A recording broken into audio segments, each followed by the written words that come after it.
সবাই আপনারা ভালোবাসা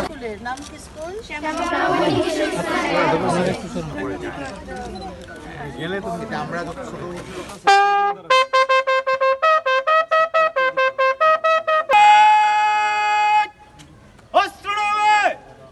বড় আনন্দ বয়ে যাচ্ছে প্রত্যেকটা মানুষের মধ্যে। গণতন্ত্র হয়েও গণতন্ত্র হলো না, নির্বাচনের পর নির্বাচন হয়েও নির্বাচন সুষ্ঠু আর হলো না।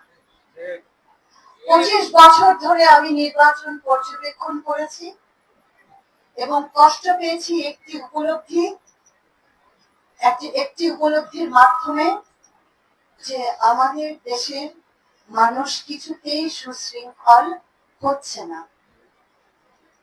এবং তারা নির্বাচনকে আমরা দেশটাকে দলীয়করণ করে ফেলেছি, দলে দলে বিভক্ত করে ফেলেছি এবং নির্বাচন যখন আসে তখন আমরা সহিংসতার রূপে এই বিভক্তি আমরা দেখতে পাই। আপনাদেরকেও কষ্ট দেয়, আমাকেও কষ্ট দেয়। আমাদের এই না পাওয়ার জায়গাটুকু বড় হতে হতে হতে হতে এত বড় হয়েছে যে 24 ঘটেছিল। আমি বারবার বলি, আবারও বলি, 71 ছিল বলে, স্বাধীন একটা দেশ পেয়েছিলাম বলে, স্বাধীনভাবে স্বপ্ন দেখার আকাঙ্ক্ষা জেগেছিল বলে, একটা ন্যায্যতার রাষ্ট্রের আকাঙ্ক্ষা ছিল বলে আমরা আবার 24 দেখলাম। এবার যে নতুন করে দেশ গড়ার পালা, অন্যায়, বিভক্তি, দুর্নীতি, পারবো না আমরা এটা দূর করতে? যে রাস্তায় আমাদের নবীনগরের ছেলেরাও ভেঙে পড়েছিল, ঢেউয়ের পরে ঢেউ, জনসমুদ্রের মতো যখন তারা এই মুক্তির আহ্বানে মেতে উঠেছিল, সেদিন আমার মনে হয়েছিল, এবং আমি এক বিন্দু বাড়িয়ে কথাটা বলছি না, আমি শুধু ভাবছি এই বাচ্চা বাচ্চা ছেলেমেয়েগুলো এলো থেকে হাজারে কোটিতে, এই যেন স্বয়ং ফেরেশতা নেমে এসেছে। এত বড় একটা ঢেউ, এই ঢেউটা আমাদেরকে কোথায় নিয়ে যাবে? একটা জিনিস বুঝেছি, সময় পাল্টে গেছে, রাজনীতিকেও পাল্টাতে হবে। আমরা চলে যাব, আমরাও একটা গভীর আবেদন আমাদেরও থাকবে, রাজনৈতিক দলগুলো সকল স্তরের সকল পর্যায়ের মিলেমিশে যেন একটি নিয়মতান্ত্রিক নির্বাচন উপহার দেয় এই দেশের মানুষকে। এক বছরে যদি আমরা ধৈর্যহীন হয়ে যাই, তাহলে 15, 16, 17, 18 বছরের দুর্নীতি, অন্যায় কি করে শুধরাবে?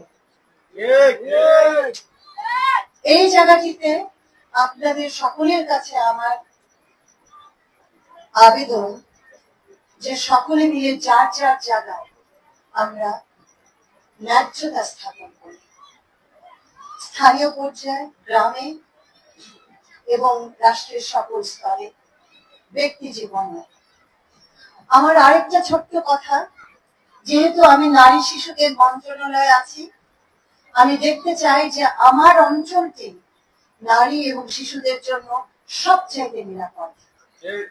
সেটার জন্য যা করার প্রয়োজন, পুলিশ, আমাদের টিএনও আছেন, ইউএনও আছেন, ওনারা সকলেই আমাদের সাথে একজোটে তৎপর হয়ে কাজ করবেন।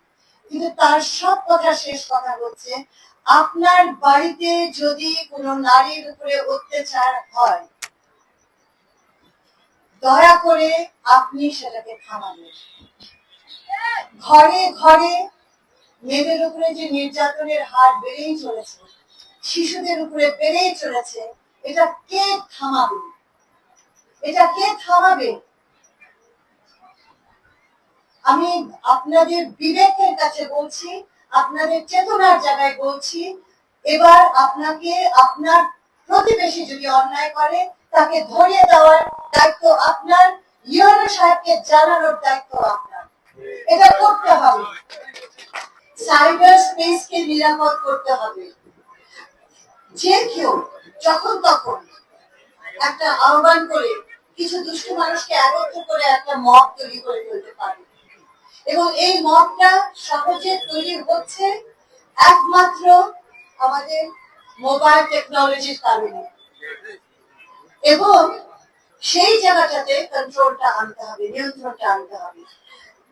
সফলতা বিফলতা, আপনার প্রশ্ন হলো যে সরকার বিফল কিনা।